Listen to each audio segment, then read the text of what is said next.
안녕하세요. 공만 남자 빅국남 빅데이터 분석기사 필기시험 준비를 위한 고등학교 수학 정리하고 있는데요. 오늘은 모비율, 표본 비율의 평균 분산에 대해서 배우자 합니다. 모비율이라는 단어는 모비율 95% 신뢰도 추정 이런 식으로 갑자기 등장하기 시작하는데요. 오늘 수업의 목표는 모비율, 표본 비율에 대해서 이해하고 표본 비율의 분포의 평균 분산을 계산하는 걸 배우는 게 오늘의 목표에 있습니다. 아시겠죠? 예를 한번 들어보겠습니다. A 학교에 500명의 학생이 있는데 수학 좋아하는 학생이 200명이라 치면은 모 비율이라는 거는 특정 어떤 수학 좋아한다는 어떤 특정 사건의 비율을 가리킵니다.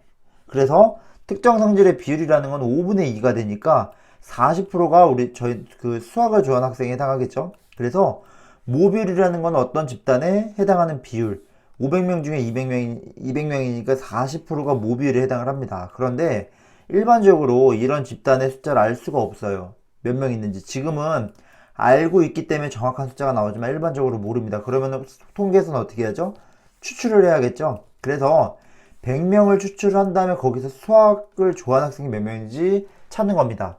아시겠죠? 그래서 100명을 이미 추출이니까 그걸 우리는 표본을 뽑았다고 하는 거고, 똑같이 표본에서도 어떤 비율을 구하게 됩니다. 그래서 100명 중에 30명이 수학을 좋아하니까 100분의 30이니까 이 30% 우리는 표본 비율을 합니다. 이걸 뭐라 한다고요? 표본 비율. 그럼 표본 비율이라는 거는 100명을 뽑을 때마다 이게 30명일 때도 있고, 또 100명을 뽑으면 또 100명 안에 또 다른 뭐 20명이 나올 수도 있고, 또 100명을 뽑으면 그 안에 40명이 나올 수도 있고, 다 다르겠죠? 그래서 표본 비율의 분포라는 거는 100명을 뽑을 때마다 수학이 나오는 학생의 비율이 바뀌니까, 그래서 우리는 분포란 말을 쓰고 표본 비율의 분포란 말을 쓰게 되는 겁니다. 아시겠죠? 그래서 중요한 거 알고 싶은 건 뭐냐면, 이 40%를 모른다고 가정했을 때 이런 표본들의 분포를 가지고 거꾸로 추정하는 걸 해보고 싶은 거겠죠? 아시겠죠? 그래서 모비율은 원래 집단의 특정 성질의 비율, 표본 비율이라는 거는 이미 추출을 한 다음에, 그죠? 거기에서 나온 비율, 표본 비율. 이게 모비율과 표본 비율의 개념이 되는 겁니다. 그래서 모비율이라는 건 어떤 성질을 가진 집단의 비율이 되는 거고, 그러면은 1마의 Q라는 건 우리 뭐라 쓰냐면 1마의 P니까 아닌 비율을 가리키는 겁니다. 즉 수학을 좋아하는 학생의 비율 40%, 60%는 수학을 안 좋아하는 학생이 되니까 OX 두 가지로 나뉘겠죠. 그죠? 성질을 가졌냐 안 가졌냐. 아시겠죠? 표본 비율이라는 거는 기호로 이렇게 쓸 건데 어떤 샘플에 추출한 거의 비율을 가리키게 되는 겁니다. 아시겠죠? 그래서 오늘 수업의 결론부터 말씀드리면은 다음과 같이 제가 간단하게 정리해 놓고 나서 설명하고자 합니다.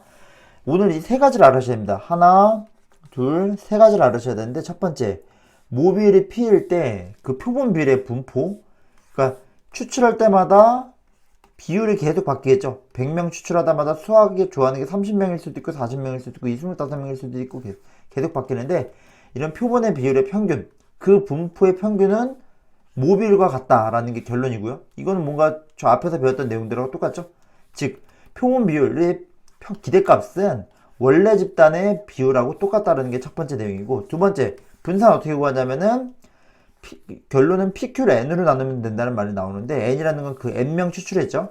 그 다음 모비율이 P죠. 그러니까 두 개 곱을 합니다. 모비율과 아닌 비율을 곱을 한다면 개수로 나눠주면은, 그러니까 P1-P겠죠. N으로 나눠주면 그게 표본 비율의 분산이 되는 겁니다. 아시겠죠? 세 번째, 표본 비율의 분포는 근사적으로 충분히 크면 뭐 30 이상 되면은 정규분포를 따른다. 모비율에서도. 근데 중요한 건 정규분포라면 평균하고 분산이 있어야죠. 근데 평균이 원래 여기 모집단의 비율과 똑같고 분산 그대로 가져오면 됩니다. 즉 평균하고 분산을 가져온 다음에 N이 충분히 크다면 그게 평균과 분산이 되겠죠. 즉 모비율이 원래 집단의 평균과 이 정도 분산을 가지고 확률이 나온다, 평균이 나온다 라고 되는 겁니다. 그래서 예를 들어서 이해하겠습니다.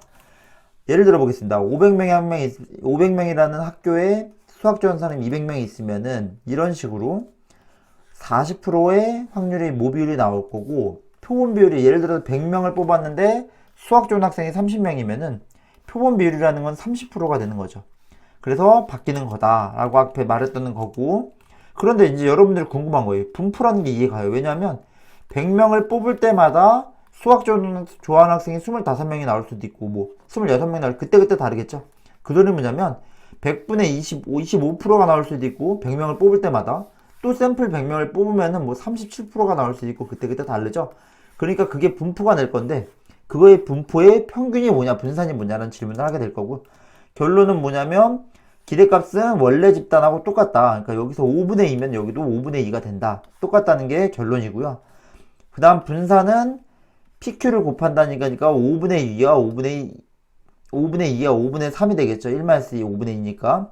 그 다음 100이라는 건 100으로 나눠주면 된다라고 결론이 나와요. 그래서 아하, 원래 집단하고 똑같고 PQ 나누고 루트 분산이니까 이렇게 되는 거 알겠는데 중요한 건 이 말입니다. n이 충분히 크다면은 정규 분포가 나온다. 그러니까 지금 뭐냐면 이 비율이 정규 분포가 나온다는 얘기를 하고 있는 거예요. 그래서 요런 얘기를 하고 있는데 중요한 건 이게 왜 그런지 알아야 되죠. 정규 분포는 그 다음이고 평균하고 분산 아는 게 중요한 거니까 이걸 알아야 됩니다. 이거를 여러분들 시험 준비하시면서 외우실 거면 그냥 외우세요. 아, 평균하고 분산이 나온다. 그 다음 요게 평균이고 이게 분산이 정규 분포 이룬다는 게 시험에서는 그렇게 알고 있으시면 되시고, 이게 좀 더 왜 그런지 궁금하신 분들을 위해서 준비했습니다. 지금 하는 내용 꼭 들어주시면 도움이 될 겁니다. 모집단의 모비율의 P예요. 예를 들어 N명을 추출했어요. 그 중에 X명이 나왔다고 생각을 합니다. 추출할 때마다. 그럼 이것도 X명이 몇 명 나올 때마다 변수가 바뀌니까 확률 변수가 되겠죠, X도. 그러니까 그 표본 비율이라는 거는 몇 명 나오냐에 따라 변수가 바뀌니까 이렇게 쓸 수가 있고요.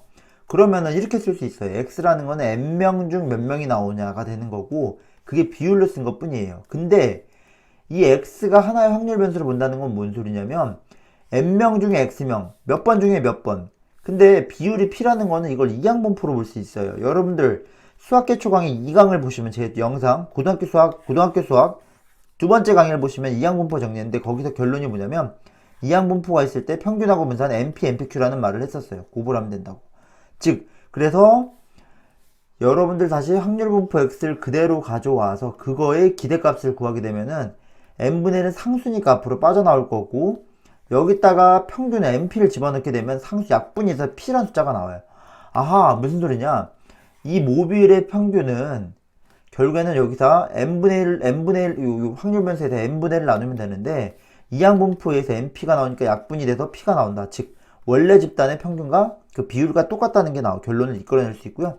두 번째, 분산이라는 거는 마찬가지로 똑같이 이거를 가져오게 되면은 여기다 n분의 x를 집어넣을 수 있고, 분산은 제곱의 편차의 제곱의 평균이니까 제곱이 튀어나올 겁니다.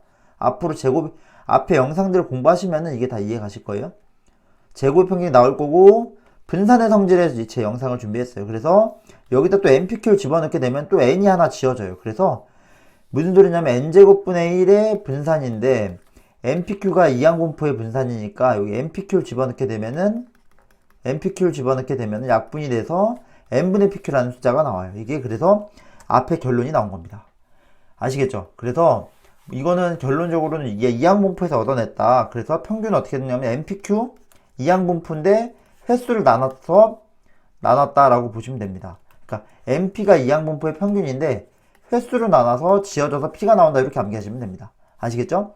그 다음에 그다음 분산이라는 건 뭐냐면 n분의 1 하고 나서 분산인데 제곱이 튀어나오니까 제곱이 튀어나온 다음에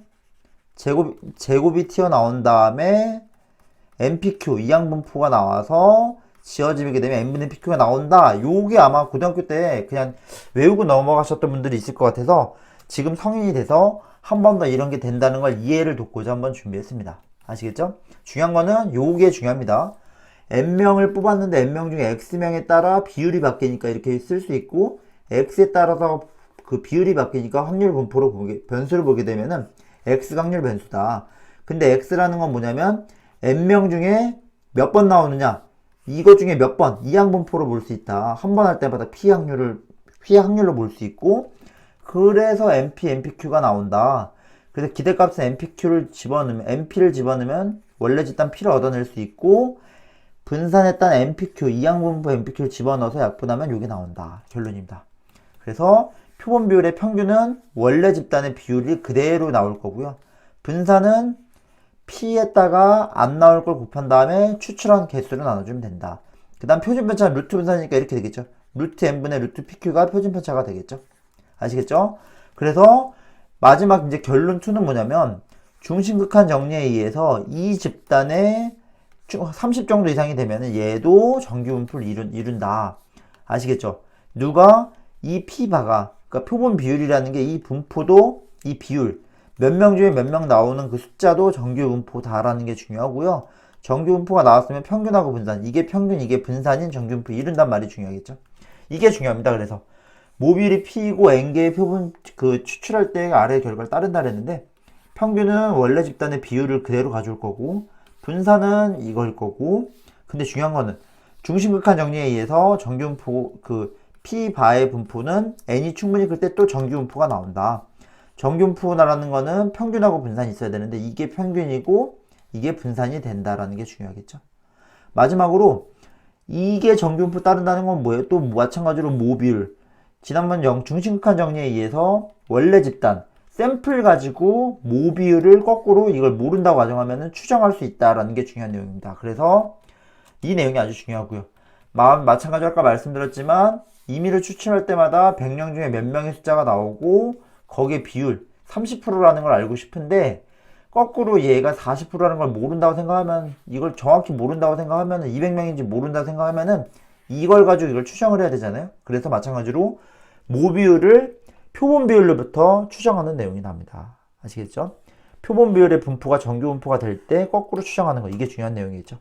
다음 시간에는 이 내용을 바탕으로 모비율의 신뢰 구간 추정에 대해서 한 번 더 설명을 드리도록 하겠습니다.